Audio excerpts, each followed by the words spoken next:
Greetings, everyone. Welcome to another film review. Raging Bull, 1980, Martin Scorsese. I watched this last night. Obviously, spoiler warning. Straight up with the rating. It was 8 across the board. 8, 8, 8. Fantastic, fantastic, fantastic. All right. I've been on a bit of a boxing kick. Grew up really enjoying the Rocky movies. So I was like, okay. What I know about this film is that it was shot in black and white as to not try and compete with Rocky or kind of get a sense of separation so people didn't think that it was just a boxing film. They kind of knew what they were getting into. So that was my kind of introduction.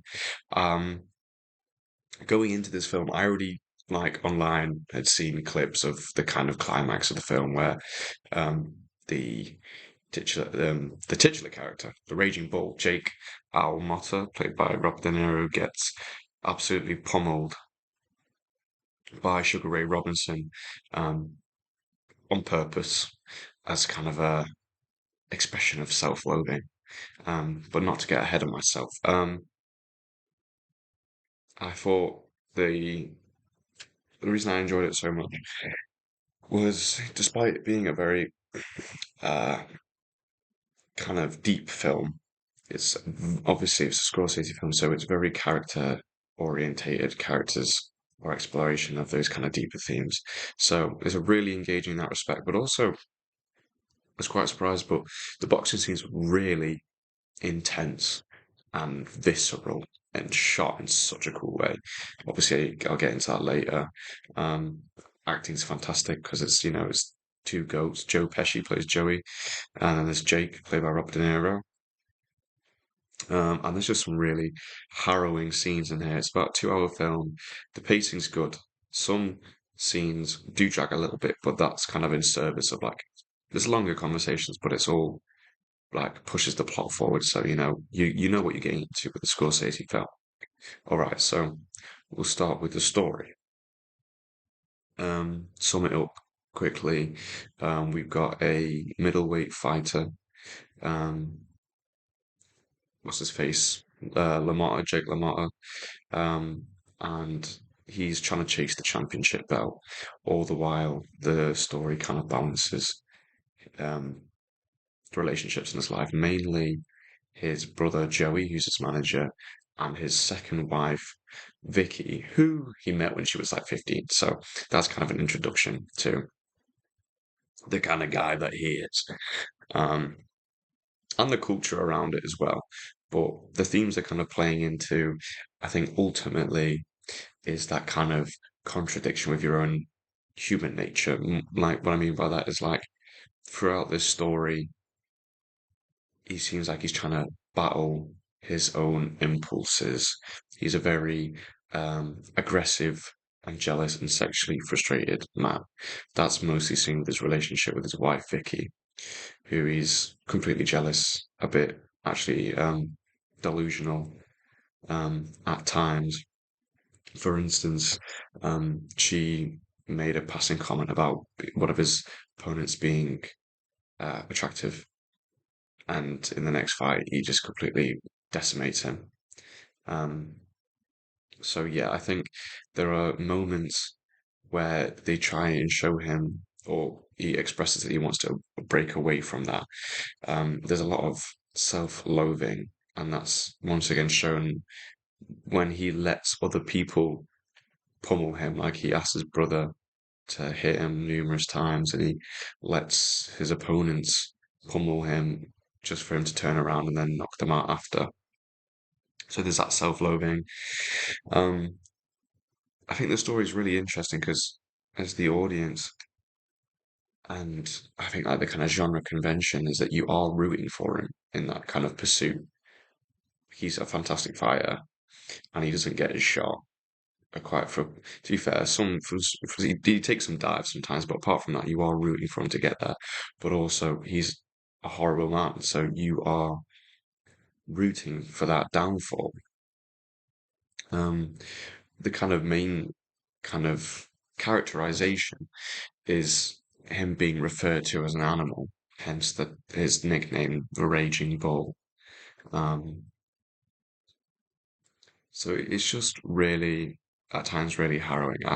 Some of the scenes are so uncomfortable, and that's more of a technical thing, but as a service to Paul Schrader, the screenwriter, also did Taxi Driver, that just like a regular rapport between two brothers can be really uncomfortable, and you feel that tension rising. I think that's kind of for the overall writing of the story and the structure is that it does have that sense of tension rising and it's hitting its boiling point, and that's when it's really satisfying getting to the final fight because I guess it's a certain triumph. I think it's very telling of his character. He says he'll never get knocked down. I think that's another thing that he goes into it is it's pride. There's pride and then there's growth. And I think he has that kind of mistaken pride where he thinks it's like a source of strength, but really it's what's holding him back from growing and learning and that's why he's always mistreating people. But if he doesn't go down, then he's not truly losing. So I don't know, it's weird. It's a weird scene. It was a weird scene. So yeah, I gave the writing an A because yeah, I think the only thing I would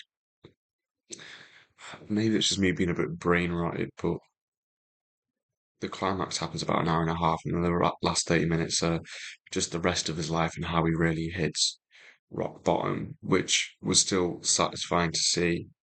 Um, but yeah, it did feel like it dragged on a little bit. Going on to technical, which I gave an 8. Um, like I mentioned previously, it's in black and white. It looks fantastic. It is just so clean.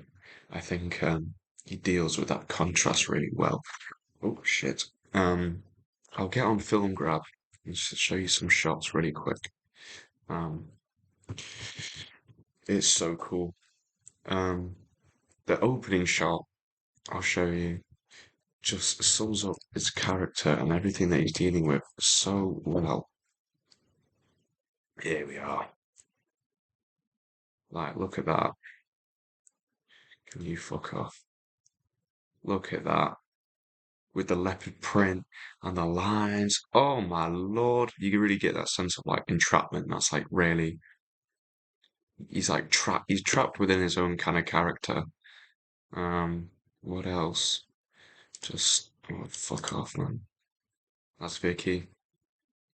Just so good. So it's just like that contrast. That's what you really want, isn't it? With anything in that's black and white. Can you please fuck off? It's just great. It's good stuff. So yeah, the cinematography, really cool, iconic shot of the film. Um, so yeah, what was I saying? Cinematography is great. Straight up, straight up. That's why, more specifically, the camera movement. That vertigo shot with Sugar Ray Robinson starts up high and it just pulls down. It's just so cool.